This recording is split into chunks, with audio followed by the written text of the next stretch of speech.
নমস্কাৰ আমি উচ্চতৰ মাধ্যমিক দ্বিতীয় বৰ্ষৰ মানৱ ভূগোল বিষয়টি আলোচনা কৰি আছিলো মানৱ ভূগোলৰ আমি চতুৰ্থ অধ্যায়টো আমি পাইছিলো গৈ আৰু চতুৰ্থ অধ্যায়ৰ আমি বাকিখিনি কথা আজি আমি আলোচনা কৰিম আগৰ ভিডিঅ' বিলাক ডেসক্ৰিপচনৰ লিংকত দিয়া আছে আগৰ ভিডিঅ' বিলাক চাব যদি চোৱা নাই তেতিয়াহলে ডেসক্ৰিপচনত গৈ চাব পাৰিব লিংক বিলাক দিয়া আছে আৰু প্লেলিষ্ট আছে এইচএস আছেক জিওগ্ৰাফি ক্লাছ বুলি প্লেলিষ্টত গৈ পেলাই মোৰ সকলোবিলাক ভিডিঅ' চাব পাৰিব তেতিয়াহলে আমি ভিডিঅ'টো আৰম্ভ কৰো ক্লাছটো আমি আৰম্ভ কৰো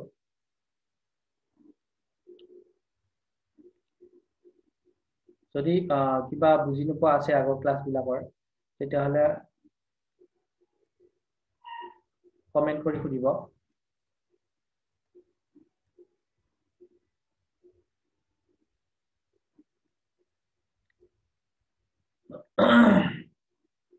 ঠিক আছে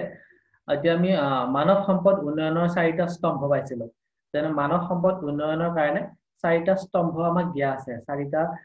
four pillars of human resource development চাৰিটা কথাৰ ওপৰত নিৰ্ভৰ কৰি আমি মানৱ সম্পদ উন্নয়নৰ মাপকাঠি নিৰ্ধাৰণ কৰিব পাৰো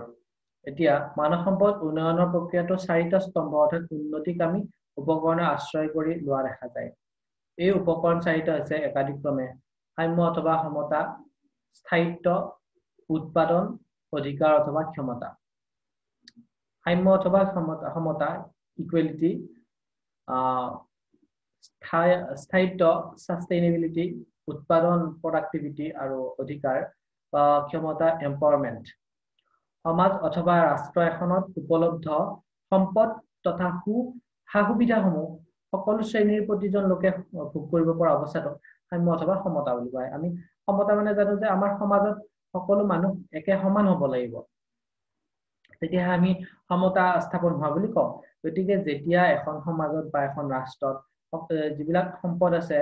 বা যিবিলাক সা-সুবিধা আছে এই সা-সুবিধা বা সম্পদ বিলাক সমাজৰ সকলো মানুহে বা ৰাষ্ট্ৰখনৰ সকলো মানুহে সমানে উপভোগ কৰিব লাগিব সমানে পাব লাগিব তেতিয়াহে তাক সমতা বা সাম্য বোলা হয় গতিকে বহুতো সমাজৰ বিভিন্নজন মানুহৰ মাজত এনেবোৰ সুবিধা বিতৰণৰ বেলিকা পুৰুষ আৰু নাৰী বিভিন্ন জনগোষ্ঠী দৰিদ্ৰ অধ্যবন্ত আৰু ভাৰতৰ নিচিনা দেশত জাতিভেদৰ পৰিসৰত নানান বৈষম্য সৃষ্টি হয় এতিয়া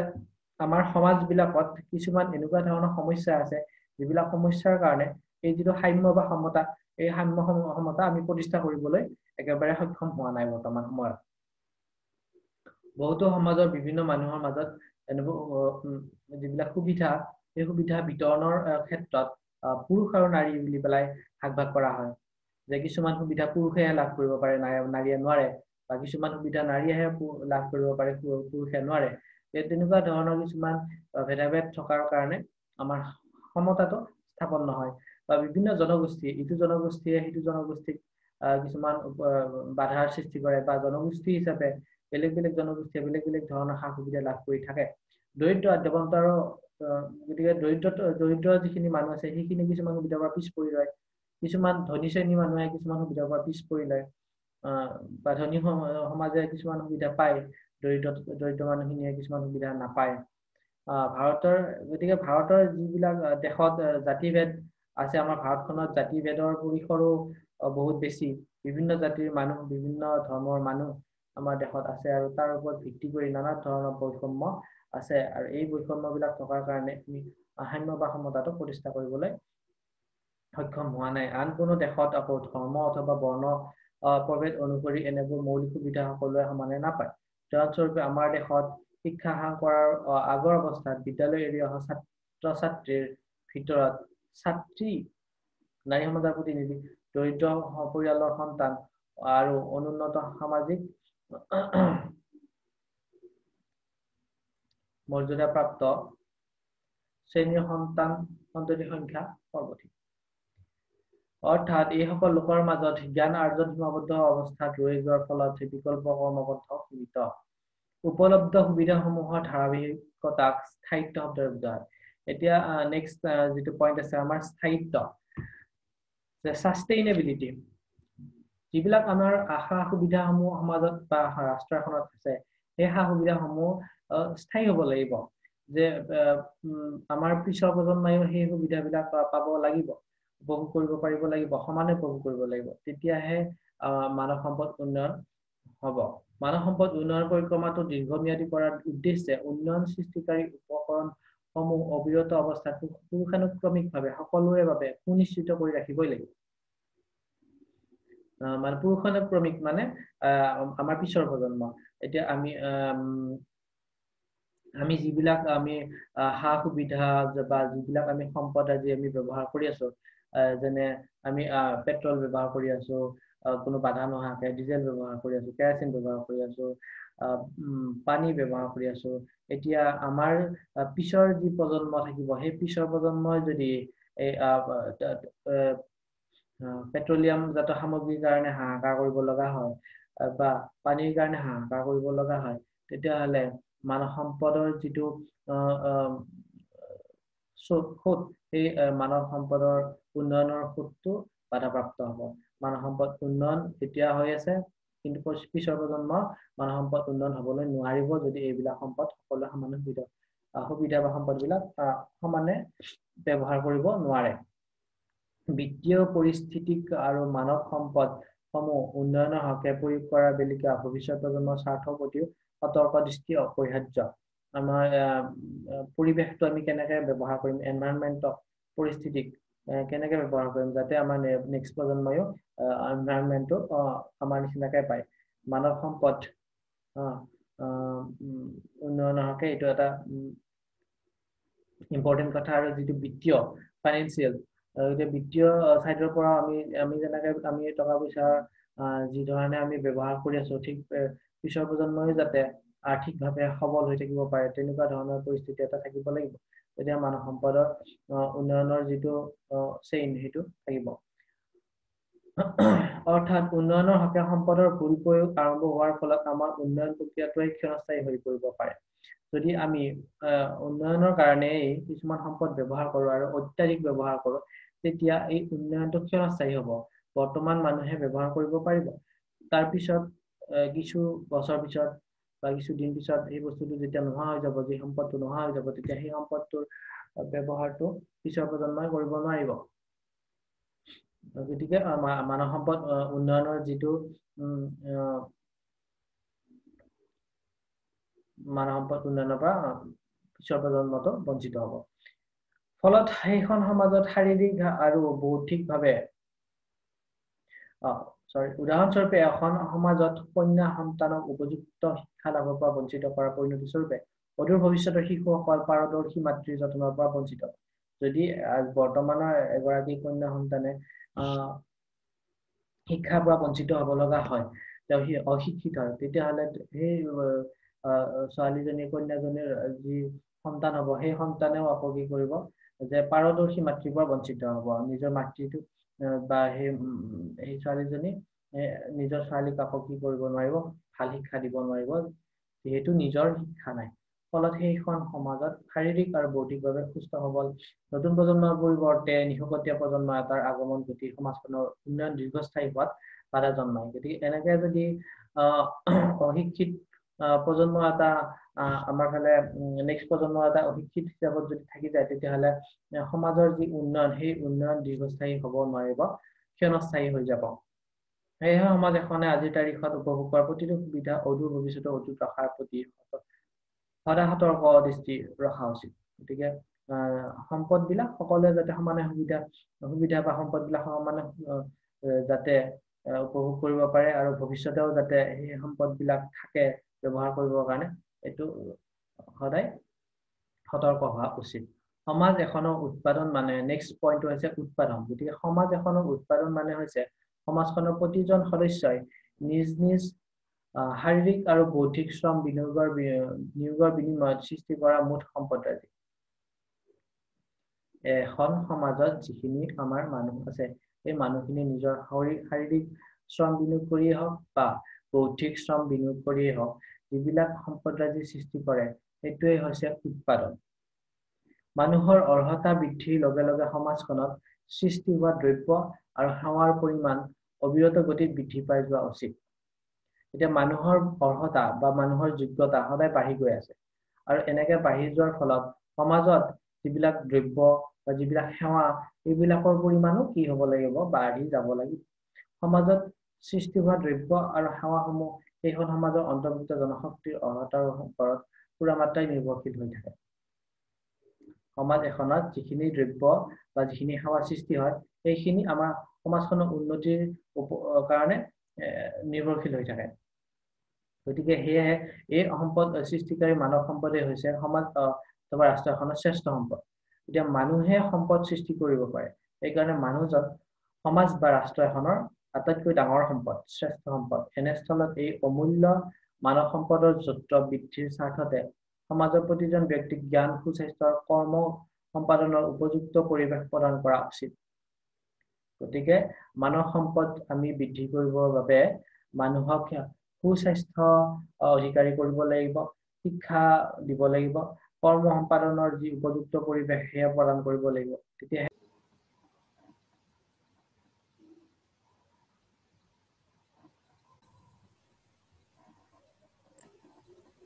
ইয়াৰ পিছত আছে বিকল্প পথ নিৰ্বাচনৰ পৰিসৰ আৰু এই হল ক্ষমতা গতিকে ক্ষমতা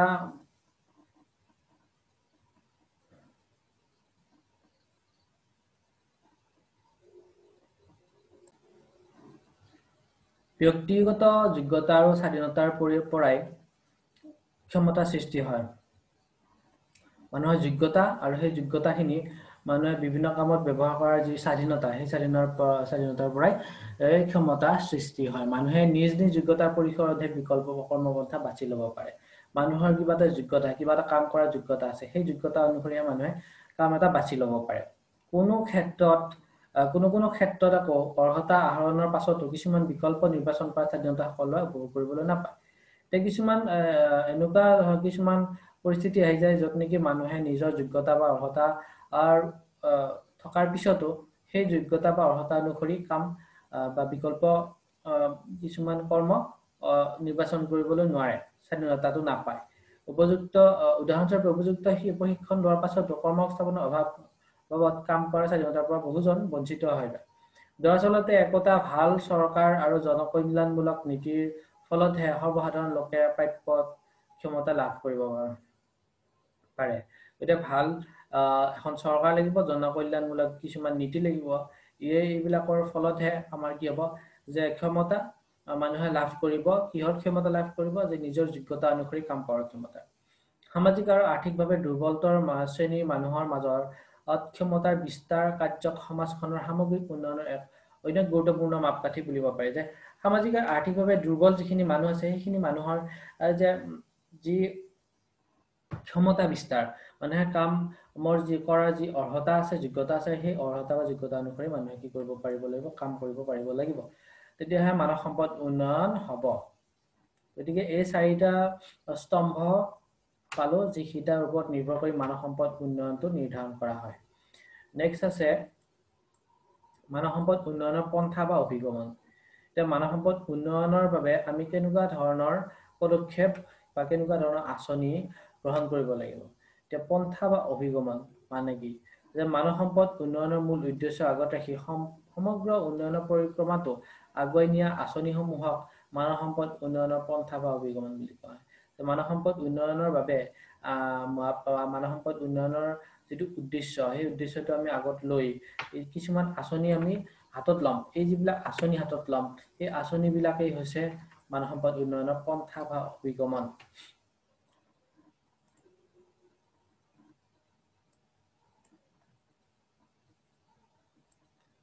এতিয়া ইয়াতে দিয়া আছে যে পন্থা বা অভিগমন মানে হ'ল যি পথৰে আগুৱাই গৈ লক্ষ্যত উপস্থিত হ'ব পাৰি ঠিক সেই পথৰ সন্ধান বা অনুসৰণ এতিয়া পন্থা বা অভিগমন আমি কিছুমান পন্থা হাতত লওঁ কেনেকুৱা ধৰণৰ পন্থা মানে যিবিলাক কিবা এটা আমাৰ কামৰ উদ্দেশ্য আছে সেই উদ্দেশ্যটো আমি সফল কৰিবৰ বাবে আমি যি ধৰণৰ পথ আমি অৱলম্বন কৰোঁ সেইটো হৈছে পন্থা বা অভিগমন এতিয়া মানৱ সম্পদ উন্নয়নৰ বাবে আমি কেনেকুৱা ধৰণৰ পদক্ষেপ হাতত লৈছো প্ৰথম কথা হ'ল উপাৰ্জন বৃদ্ধি অভিগমন ইনকাম এপ্ৰচ মানুহৰ আমি ইনকামটো বঢ়াব লাগিব। অতীজৰ পৰাই উপাৰ্জনৰ লেখাৰে মানৱ সম্পদ বিকাশৰ গতিবিধি নিৰ্ধাৰণ কৰি অহা হৈছে। উপাৰ্জন অৰ্থাৎ সম্পদ আহৰণৰ অৰ্হতাক উন্নয়নৰ প্ৰাথমিক আধাৰ হিচাপে আজিও গণ্য কৰা হয়। কাৰণ আৰ্থিক উপাৰ্জনৰ বলত এজন ব্যক্তিয়ে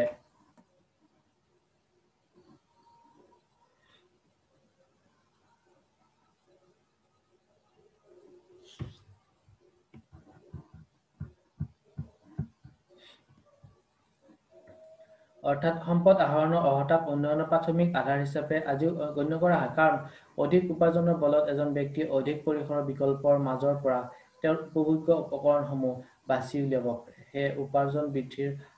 সমানুপাতিকভাৱেই উন্নয়নৰ মাত্ৰা বাঢ়ি গৈ থাকে। মানুহৰ যেতিয়া উপাৰ্জন বৃদ্ধি হ'ব তেতিয়া উন্নয়নৰ মাত্ৰাও বাঢ়িব। নেক্সট হ'ল কল্যাণ বৃদ্ধি অভিগমন।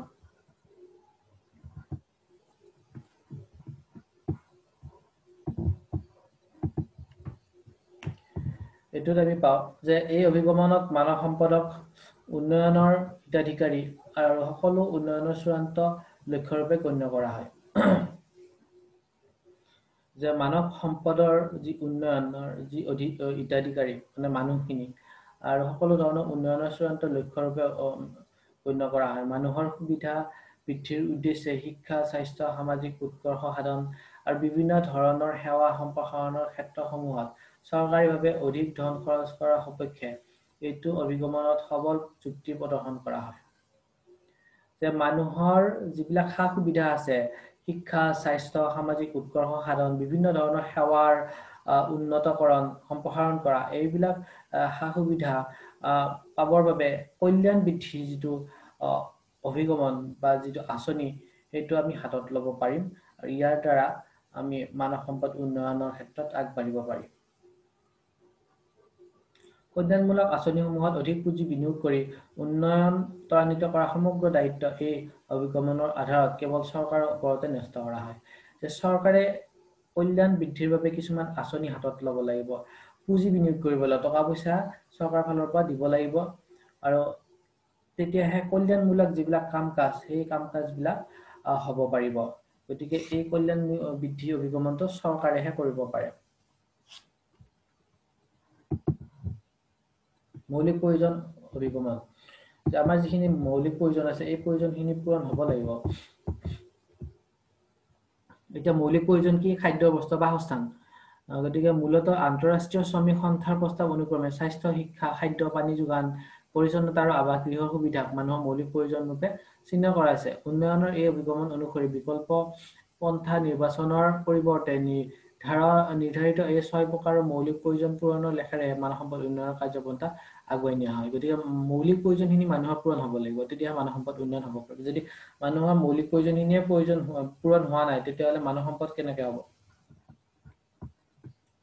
নেক্সট, ক্ষমতা বৃদ্ধি বা অৰ্হতা বৃদ্ধি অভিগমন। Capability approach. অধ্যাপক অমৰ্ত্য সেন প্ৰদৰ্শিত এই অভিগমন অনুসৰি স্বাস্থ্য, শিক্ষা আৰু সম্পদ প্ৰকৰণৰ ক্ষেত্ৰসমূহৰ লগত সান্নিধ্যৰ মান উন্নত কৰিব পাৰিলে মানৱ সম্পদৰ আশানুৰূপ উন্নয়নৰ পথ মুকলি হয়। যে এই অমৰ্ত্য সেন তেওঁ যিটো অভিগমন আগবঢ়াইছে তেওঁৰ মতে হ'ল যে স্বাস্থ্য, শিক্ষা, সম্পদৰ যি ক্ষেত্ৰসমূহ আছে সেই ক্ষেত্ৰসমূহৰ মানদণ্ড উন্নত কৰিব পাৰিলে মানৱ সম্পদৰ আশানুৰূপ উন্নয়নৰ পথ মুকলি হ'ব। গতিকে স্বাস্থ্যৰ যি মানদণ্ড তাক উন্নত কৰিব লাগিব, শিক্ষাৰ মানদণ্ড উন্নত কৰিব লাগিব, সম্পদ প্ৰকৰণৰ মানদণ্ড উন্নত কৰিব লাগিব। এইবিলাক কাম কৰিলে মানৱ সম্পদৰ উন্নয়ন নিজে নিজে হ'ব। সুস্বাস্থ্য আৰু শিক্ষাই মানুহৰ কৰ্মদক্ষতাৰ লগতে অৰ্থনৈতিক সাংস্কৃতিক পৰিক্ৰমাসমূহত অংশগ্ৰহণৰ ইচ্ছাও বৃদ্ধি কৰে। এতিয়া মানুহে যেতিয়া সুস্বাস্থ্যৱান হ'ব আৰু যেতিয়া মানুহৰ শিক্ষা থাকিব, মানুহ শিক্ষিত হ'ব, তেতিয়া মানুহৰ যি কৰ্ম দক্ষতা আছে সেই কৰ্ম দক্ষতাৰে অৰ্থনৈতিক আৰু সাংস্কৃতিক যিবিলাক কাম কাজ আছে সেই কাম কাজবিলাক মানুহে কৰিবলৈ ইচ্ছা প্ৰকাশ কৰে। এনে অৱস্থাত সামৰ্থ্যৱান ইচ্ছুক জনশক্তিক অবাধে আৰ্থ-সামাজিক পৰিক্ৰমাসমূহৰ কাষ চপাৰ ব্যৱস্থা নিশ্চিত কৰিব পাৰিলে মানৱ সম্পদৰ আশানুৰূপ আৰ্থিক, বৌদ্ধিক আৰু সামাজিক উন্নয়ন সম্ভৱ হ'ব। গতিকে এনেধৰণে যিবিলাক মানুহৰ সামৰ্থ্য আছে, যিবিলাক মানুহৰ দক্ষতা আছে, এই মানুহবিলাকক যদি আমি সামাজিক পৰিক্ৰমা বা যিমানবিলাক আমাৰ সমাজৰ কাম কাজ আছে সেইবিলাকত যদি আমি ইণ্টাৰেষ্টটো আনি দিব পাৰোঁ তেতিয়াই সমাজ এখনৰ মানৱ সম্পদৰ আৰ্থিক বৌদ্ধিক আৰু সামাজিক উন্নয়ন হ'ব পাৰে গতিকে এইকেইটা হৈছে কিছুমান আমাৰ আঁচনি বা আমাৰ কেইটামান উপায় যিকেইটা উপায়ৰ জৰিয়তে আমি মানৱ সম্পদ উন্নয়ন পঢ়াব পাৰোঁ নেক্সট আছে মানৱ সম্পদ উন্নয়নৰ মাপকাঠি মেজাৰিং হিউমেন ডেভেলপমেন্ট মানৱ সম্পদ কেনেকে আমি মেজাৰ কৰিব পাৰোঁ কেনেকে আমি জুখিব পাৰোঁ মানৱ সম্পদৰ উন্নয়ন কিমান হৈছে কিমান হোৱা নাই এই গোটেইখিনি যিখিনি আছে আৰু নেক্সট পাৰ্টটো আমি নেক্সট এটা ভিডিঅ'ত শেষ কৰিম আজি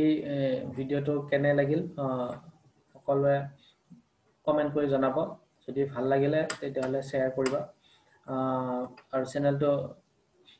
প্লিজ সাবস্ক্ৰাইব কৰিব সকলোৱে